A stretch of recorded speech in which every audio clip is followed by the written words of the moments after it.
Doctor Harika Surapaneni, director doctor Harika ENT care hospitals, Hyderabad. ఈరోజు మనం చాలామంది అడిగే క్వశ్చన్స్, వాళ్ళ డౌట్స్ గురించి డిస్కస్ చేద్దాం. మేడం నమస్తే, నాకు సెప్టోప్లాస్టీ సర్జరీ అయ్యి 3 వీక్స్ అవుతుంది, బట్ నాకు ఇంకా శ్వాస ఇబ్బంది వస్తుంది. దీనికి సొల్యూషన్ చెప్పండి. సో ఎప్పుడైతే ఈ సెప్టోప్లాస్టీ సర్జరీ చేస్తామో ఆ చేసిన తర్వాత ముక్కు లోపల కొంతమందికి వాపు అనేది వస్తూ ఉంటుంది.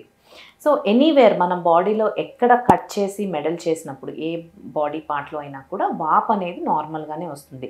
సో ఈ నోస్లో కూడా మనకి బయటకు కనిపించకపోయినా కూడా లోపల స్ట్రక్చర్స్ ఏవైతే ఉంటాయో అవి ఎడిమాకి గురవుతాయి, అంటే వాపు వస్తుందన్నమాట.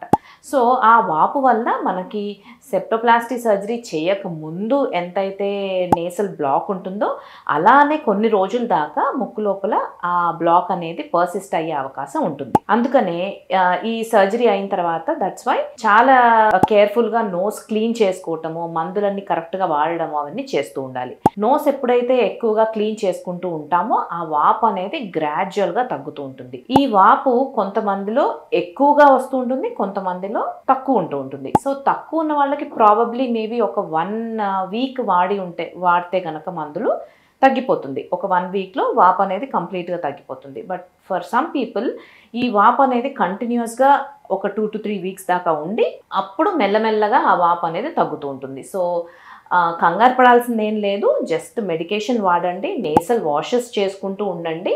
అది గ్రాడ్యువల్గా మీకు నోస్ నుంచి బ్రీతింగ్ అనేది ఇంప్రూవ్ అవుతూ ఉంటుంది.